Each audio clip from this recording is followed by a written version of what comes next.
राजस्थान की 7 सीटों पर उपचुनाव हो रहे हैं और बीजेपी पूरी तरीके से चुनावी मैदान में है।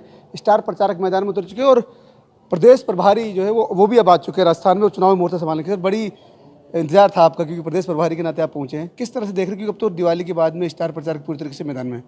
मैं तो पिछले 3 महीने से यहाँ हूँ। मैं 7 सीटों में कोई लड़ाई नहीं देखता हूँ। 7 सीटें एक तरफा हैं और भारतीय जनता पार्टी बहुत अच्छे मार्जिन से 7 सीट जीतने जा रही है। क्योंकि कहीं ना कहीं लग रहा है कि कांग्रेस में जिस तरह से बागी हैं, लेकिन बीजेपी ने बागियों को तो मनाने में कामयाब रहेगी। लेकिन एक भीतरघात का एक डर है कि क्या वाकई जिनको मनाया है वो अंतर्मन से मान गए या कहीं ना कहीं भीतरघात का कोई डर है, ऐसा उसको लेकर क्या रणनीति है? कहीं कोई भीतरघात नहीं है। हमारा एक एक कार्यकर्ता पूरी मेहनत और शिद्दत से चुनावी प्रचार में लगा हुआ है। टिकट मांगना सबका हक होता है, सबने टिकट मांगा है और ये भारतीय जनता पार्टी के अनुशासन का ही प्रतीक है कि मांगने वालों को जब टिकट नहीं मिला है तो सबने अपना नाम वापस लिया है और पूरी मेहनत के साथ जिसे टिकट दिया गया उसके लिए काम करने के लिए लग गए हैं। कहीं कोई विवाद नहीं है, कहीं कोई अंतर विरोध नहीं है और बूथ सिम से लेकर मुख्यमंत्री तक सब पूरी ताकत से लगे हुए हैं। कांग्रेस को लग रहा है कि जो वादे किए थे बीजेपी सरकार ने वो कर नहीं पाई। वर्चुअल उद्घाटन हो रहे हैं, जो महिलाओं को पुलिस में आरक्षण देने की बात थी वो नहीं हो पाई। जो घोषणाएं हुई सिर्फ घोषणा तक सीमित रहेगी, धरातल पर उसका असर नहीं दिख रहा है। इसलिए जनता इस बार जवाब देने के लिए तैयार है। अब कुछ तो कहेंगे ना बेचारे, उनके पास इन झूठों के सिवाय बचा ही क्या है। अब कांग्रेस ने इतना ही काम किया होता तो 2023 में हटाए क्यों गए होते? 5 साल तो उनका शासन था ना। 5 साल लोगों ने उनका शासन देखा है, शासन नहीं लूट खसूट देखी है, भ्रष्टाचार देखा है। उनका हर मंत्री करप्शन में लिप्त था। उनके अधिकांश कार्यकर्ता सत्ता को लूटने के, समाज को लूटने के लिए काम कर रहे थे। जनता उनसे त्रस्त हो चुकी थी, तभी तो भाजपा को लेके आई थी।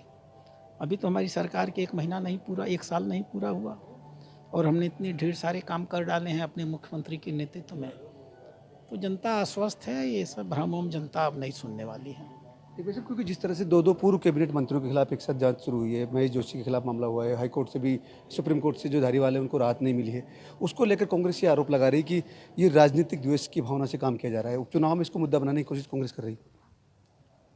अब हमने तो उनसे नहीं कहा था कि भ्रष्टाचार करें। भ्रष्टाचार वो करते हैं और पकड़े जाते हैं तो राजनीतिक द्वेष का आरोप लगाते हैं। ईमानदार रहे होते, ईमानदारी से जनता की सेवा किए होते, कौन उनको कुछ बिगाड़ सकता था? सांच को कहीं आँच होती है क्या? अब कमाते समय नहीं सोचा था कि इतना बेतरतीब कमा रहे हैं तो आज नहीं कल परसों जनता हिसाब ले लेगी। जनता हिसाब ले रही है, सरकार थोड़ी हिसाब ले रही है, जनता ले रही है। जनता का अभिमत उनके खिलाफ नहीं होता तो कोई सरकार कार्रवाई कर पाती है?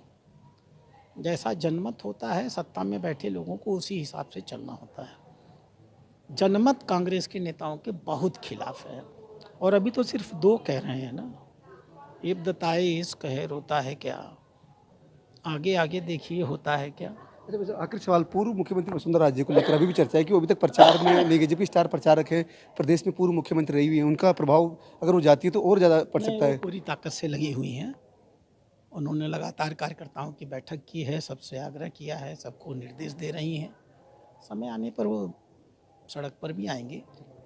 तो यह प्रदेश प्रभारी जो बता रहे हैं कि पूरी तरीके से बीजेपी जीत को लेकर आश्वस्त है, सभी सीटों पर वो जीतेगी क्योंकि जो रणनीति है वो पूरी तरीके से काम कर रही है। और जहां तक कांग्रेस के जो आरोप है उस पर उन्होंने साफ कहा है कि सांच को आँच नहीं है, कांग्रेस ने अगर भ्रष्टाचार किया है तो उसकी सजा भी उन्हें मिलेगी और इसको लेकर कांग्रेस को राजनीतिक द्वेष का आरोप नहीं लगाना चाहिए। सहयोगी विजेंद्र के साथ जसवंत सिंह, ईटीवी भारत, जयपुर।